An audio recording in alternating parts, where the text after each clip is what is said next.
Pada kuliah kali ini, ya, kita sudah sampai pada pembahasan yaitu terkait dengan pembidangan ilmu hukum. Ya, pembidangan ilmu hukum. Ya, jadi dengan mempelajari materi ini ya diharapkan mahasiswa dapat memahami ya pembidangan atau pembagian hukum itu. Ya, yang di dalamnya ya dapat mengetahui tentang kodifikasi hukum. Ya, memahami dan mendalami pembagian hukum itu. Ya. Kemudian mengetahui makna dan pembagian hak. Nah, ini ya, pembidangan ilmu hukum. Ya. Nah, kodifikasi hukum. Ya, kodifikasi hukum ini ya bahwa bentuknya hukum itu ya dapat dibedakan antara lain ya hukum tertulis dan hukum tak tertulis. Gitu. Ya, bentuk hukum. Hukum tertulis itu yaitu hukum yang dicantumkan dalam berbagai peraturan perundang-undangan. Ya. Hukum tak tertulis yaitu hukum yang masih hidup dalam keyakinan masyarakat, ya. Tetapi tidak tertulis. Ya. Namun berlakunya itu ditaati seperti suatu peraturan perundang-undangan. Ya. Ini dapat dikatakan living law, ya, hukum yang hidup di tengah-tengah masyarakat. Ya. Mengenai hukum tertulis, ada yang telah dikodifikasi dan ada yang belum dikodifikasi. Apa yang dimaksud dengan kodifikasi, Bapak Ibu? Apa itu kodifikasi? Kodifikasi ialah pembukuan jenis-jenis hukum tertentu, ya. Pembukuan jenis-jenis hukum tertentu dalam kitab undang-undang ya secara sistematis dan lengkap. Itu kodifikasi. Ya, adapun tujuan kodifikasi itu ya ialah untuk ya memperoleh kepastian hukum. Ya. Memperoleh penyederhanaan hukum dan kesatuan hukum. Itu adalah tujuan daripada kodifikasi. Nah, berikutnya adalah macam-macam pembagian hukum, ya. Nah, pembagian hukum. Jadi ya walaupun hukum itu terlalu luas sekali ya, sehingga orang ya tak dapat membuat definisi singkat yang meliputi segala-galanya. Ya. Namun dapat juga hukum itu dibagi dalam beberapa golongan hukum, yaitu menurut beberapa asas ya, asas pembagian gitu. Ya, jadi hukum dapat dibagi dalam beberapa golongan hukum. Ya. Nah, yaitu yang pertama ya menurut sumbernya, ya. Nah, menurut sumbernya itu hukum dapat dibagi berapa? Atau menurut sumbernya itu hukum terdiri dari apa saja gitu. Ya. Nah, maka ya menurut sumbernya hukum itu dapat dibagi ya dalam hukum undang-undang gitu kan. Nah, hukum itu undang-undang, yaitu hukum yang tercantum dalam peraturan perundang-undangan gitu. Ya, itu yang pertama. Kemudian hukum kebiasaan. Hukum kebiasaan itu apa? Ya, itu adat ya. Hukum kebiasaan itu adat.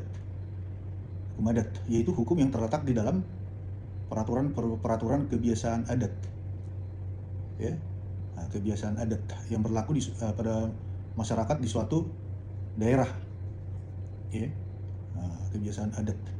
Kemudian yang ketiga itu hukum traktat. Ya. Itu hukum yang ditetapkan oleh negara-negara di dalam suatu perjanjian ya antar negara. Ya, traktat itu adalah perjanjian yang dibentuk ya oleh negara-negara dalam suatu perjanjian. Ya. Kemudian yang keempat itu adalah hukum jurisprudensi. Hukum jurisprudensi itu adalah hukum yang terbentuk karena keputusan hakim ya. Itu jurisprudensi. Ya. Nah, dia juga hukum yang terbentuk karena keputusan hakim. Putusan pengadilan itu jurisprudensi ya, yang mana ya ini salah satu daripada sumber-sumber hukum kita ya di Indonesia gitu ya. Nah, kemudian ya kalau tadi menurut sumbernya, kemudian yang kedua itu adalah menurut bentuknya. Nah, kalau menurut bentuknya itu hukum dapat dibagi apa saja gitu. Ya kan? Nah, tadi kan udah dibahas ada kodifikasi itu ya, kodifikasi hukum ya, hukum tertulis, hukum tak tertulis ya. Hukum tertulis yang dikodifikasi hukum tertulis yang tak dikodifikasi. Itu hukum tertulis ya. Kemudian hukum tak tertulis. Nah, tadi hukum tak tertulis itu apa tadi? Ya, pembahasan kita sebelumnya itu, yaitu hukum yang masih hidup ya dalam keyakinan masyarakat, living law. Ya, yang mana itu tidak ada tertulis itu ya. Namun walaupun tidak tertulis, ya, tapi masyarakat taat, ya, mentaati, ya seperti ya seperti hukum tak tertulis itu adalah ya sebagai suatu peraturan, undang-undang gitu bagi mereka, ya di tengah-tengah mereka, walaupun tidak tertulis, ya kan? Tidak seperti hukum kodifikasi yang sudah dibukukan ya, terdiri dari beberapa pasal ini ya. Nah, hukum tidak tertulis, hukum yang hidup di dalam keyakinan masyarakat, hukum yang hidup di tengah-tengah masyarakat, living law, ya. Nah, ya. Nah, itu menurut bentuknya ya. Kemudian ada menurut tempat berlakunya. Menurut tempat berlakunya yaitu antara lain ya hukum nasional ya, hukum internasional, hukum asing, hukum gereja, ya kan? Hukum nasional itu ya hukum yang berlaku dalam suatu negara ya. Kalau hukum internasional yaitu hukum yang mengatur hubungan hukum dalam dunia internasional, ya kan? Hukum asing yaitu hukum yang berlaku dalam ya negara lain. Nah, kalau hukum gereja yaitu kumpulan norma-norma yang ditetapkan oleh gereja ya untuk para anggota-anggotanya ya. Ya, norma-norma ya yang menetapkan norma-norma itu adalah gereja, ya kan? Untuk siapa? Ya untuk para anggotanya yang terhimpun dalam ya suatu persekutuan atau perkumpulan gereja itu ya. Gitu. Kemudian hukum ya dalam pembagiannya menurut waktu berlakunya. Nah, itu ada juga ya, menurut waktu berlakunya ya. Ini supaya teman-teman mahasiswa ini ya mengetahui ya hal pembagian hukum itu ya. Jadi jangan terbalik dalam memahami ya. Tadi ada menurut sumbernya, menurut bentuknya apa ya. Nah, ini menurut tempat berlakunya. Ya. Nah, kemudian menurut hukum menurut waktu berlakunya, waktu. Ya kan? Kalau tadi kan tempat berlakunya, ini waktu berlakunya. Yaitu ya hukum positif atau ius constitutum ya. Apa itu hukum positif atau ius constitutum? Itu hukum yang berlaku sekarang ya bagi suatu masyarakat tertentu dalam suatu daerah tertentu. Itu ius constitutum atau hukum positif. Ya, ini menurut waktu berlakunya. Nah, kemudian ada lagi ius constituendum, yaitu hukum yang diharapkan berlaku pada waktu yang akan datang ya. Hukum yang dicita-citakan ya berlaku ya diberlakukan pada waktu yang akan datang, di masa waktu yang akan datang. Tapi itu sudah tercetus, sudah muncul ide terkait dengan hukum itu, tapi belum menjadi ius constitutum gitu, masih dia dalam ius constituendum ya, hukum ius constituendum, ya kan? Nah, ya. Kemudian hukum alam, itu hukum yang berlaku di mana-mana ya, dalam segala waktu dan ya untuk segala bangsa di dunia, itu hukum alam ya, berlaku kepada semua itu. Hukum alam. Ya, itu menurut waktu. Jadi kalau pembagian hukum menurut waktu berlakunya itu ada 3 ya, ius constitutum dan ius constituendum dan hukum alam.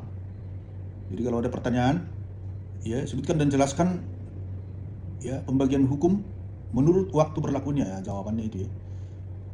Ya. Demikian juga terhadap yang lain itu tadi ya. Nah, ada juga menurut cara mempertahankan hukum itu ya. Menurut cara mempertahankan. Nah, itu ya hukum material. Hukum formal ya, formil. Ya, hukum material. Apa itu hukum material? Hukum material itu hukum yang memuat peraturan-peraturan yang mengatur kepentingan-kepentingan ya, dan ya hubungan-hubungan yang berwujud. Ya kan? Yang berwujud apa? Ya perintah-perintah dan larangan-larangan. Ya, itu material. Ya kan? Nah, hukum material itu apa? Apa yang dimaksud dengan hukum material? Nah, itu jawabannya dia. Nah, hukum formal. Ya, itu hukum yang memuat peraturan-peraturan yang mengatur bagaimana cara-cara melaksanakan dan mempertahankan hukum material. Ya kan? Nah, itu. Jadi hukum formal ini adalah cara-cara melaksanakan dan mempertahankan hukum material tadi itu. Ya kan? Atau ya peraturan-peraturan yang mengatur bagaimana cara-caranya mengajukan suatu perkara ke muka pengadilan. Ya kan? Ya sampai pada bagaimana cara-caranya hakim memberi putusan. Nah, itu hukum formal, ya kan? Nah, jadi hukum formal ini dia yang mempertahankan hukum material. Ya kan? Nah, yang mana tadi berwujud perintah-perintah dan larangan-larangan tadi ya. Nah, gitu. Jadi kalau ada pelanggaran terhadap hukum material, ya kan? Maka hukum formal lah untuk menegakkan itu ya, melaksanakan, mempertahankan gitu ya. Kemudian menurut sifatnya, ya, menurut sifatnya ini apa saja ini ya? Sifat, ya kan? Ya ini. Jadi ya memaksa, mengatur ya, atau hukum yang memaksa. Hukum yang memaksa itu ya hukum yang dalam keadaan bagaimana juga harus dan mempunyai paksaan mutlak. Ya ini ya, hukum yang memaksa. Nah, ya. Jadi yang dalam keadaan bagaimanapun juga harus dan mempunyai paksaan mutlak. Nah, itu hukum memaksa, namanya memaksa. Tidak tawar-menawar ya. Hukum yang mengatur, hukum yang dapat dikesampingkan apabila ya pihak-pihak yang bersangkutan telah membuat peraturan sendiri dalam suatu perjanjian ya. Ini yang mengatur. Ya. Nah, apabila ya di luar daripada hukum itu, ya kan, yang mana hukum itu dapat dikesampingkan apabila atau jika pihak yang bersangkutan telah membuat peraturan sendiri dalam suatu perjanjian gitu kan, yang mana ini nanti adalah berlaku asas lex specialis derogat lex generalis, ya kan. Nah, hukum khusus mengesampingkan hukum umum, ya. Hukum umumnya misalnya ada undang-undang, ya. Nah, tetapi para pihak yang bersangkutan atau yang sedang berperkara, ya kan, ya, kalau ini dalam perkara, ya ternyata mereka ada membuat peraturan sendiri, yaitu membuat kontrak atau perjanjian, maka yang berlaku bagi mereka menjadi hukum adalah ya perjanjian tersebut. Itulah yang menjadi undang-undang bagi mereka. Ya, lex specialis derogat lex generalis. Itu ya, ini menurut sifatnya. Nah, ini ya. Kemudian ada lagi menurut wujud. Ya kan? Menurut wujud itu ya wujudnya apa? Wujud. Ya. Hukum objektif, hukum subjektif. Ya. Objektif itu ya hukum dalam suatu negara yang berlaku umum ya, dan tidak mengenal orang atau golongan tertentu, ya kan? Yang mana hukum ini hanya menyebut peraturan hukum saja ya, yang mengatur hubungan hukum antara dua orang atau lebih. Itu objektif itu. Kalau hukum subjektif, ya ini hukum yang timbul dari hukum objektif gitu. Ya, berlaku terhadap ya orang tertentu atau lebih ya, seorang. Ya, atau bisa lebih, ya. Nah, ya. Yang mana ini ya disebut juga hukum subjektif itu disebut juga itu hak. Ya kan? Subjektif, hak. Ya. Kemudian pembagian yang terakhir hukum itu ada ya, menurut isinya ya hukum dapat dibagi ya dalam ya hukum privat dan hukum publik. Ini isinya ya. Privat itu hukum yang mengatur hubungan-hubungan antara orang yang satu dengan orang yang lain ya, dengan apa menitik beratkan kepada kepentingan perseorangan. Ya, itu privat. Ya ini dalam pengaturan hukumnya itu menitik beratkan kepada kepentingan perseorangan ya, antara orang yang satu dengan orang yang lain ya. Makanya ini adalah hukum perseorangan. Kemudian ada hukum publik, yaitu hukum yang mengatur hubungan antara negara dengan alat-alat perlengkapan negara atau hubungan antara negara dengan perseorangan. Nah, ini hukum publik. Ya, ini lebih pada ya kepentingan umum ya. Ini disebut kepentingan umum. Kalau tadi kan kepentingan perseorangan privat.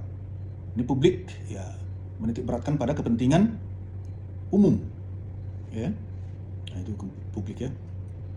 Nah, gitu ya, Bapak Ibu ya. Jadi ya itulah antara lain ya kan yang dapat menjadi ya pembahasan kita ya, bahan materi kita terkait dengan ya pembidangan hukum ya kan. Nah, pembidangan pembagian hukum ya, macam-macam pembagian hukum ya, pembidangan ilmu hukum ya. Nah, jadi ya semoga ya teman-teman mahasiswa dapat ya memahami ya, dan ini adalah merupakan yang inti-inti ya yang saya sampaikan ini. Materi ini adalah yang ya pokok-pokok saja ya. Nah, jadi diharapkan Bapak Ibu sekalian ya, teman-teman mahasiswa ini aktif ya, aktif dalam menggali lagi ya, membaca ulang lagi ya dari ya buku-buku ya, dari pengantar ilmu hukum gitu ya. Nah, itu supaya ya Bapak Ibu sekalian ya yang mempelajari ilmu hukum ini, terutama ini pengantar ilmu hukum itu adalah diberikan pada mahasiswa semester 1 ya, yang baru bergabung di Fakultas Hukum ya, belajar ilmu hukum ya, akan berjumpa dengan mata kuliah ini ya, mata kuliah ilmu apa, pengantar ilmu hukum ya, dan ya pengantar hukum Indonesia ya, PIH dan PHI ya. Nah, nanti yang untuk berikutnya kita akan belajar tentang ya penemuan hukum ya, dalam materi berikutnya kita belajar penemuan hukum. Ya, penemuan hukum. Ya, nanti akan kita bahas nanti di pertemuan berikutnya ya, minggu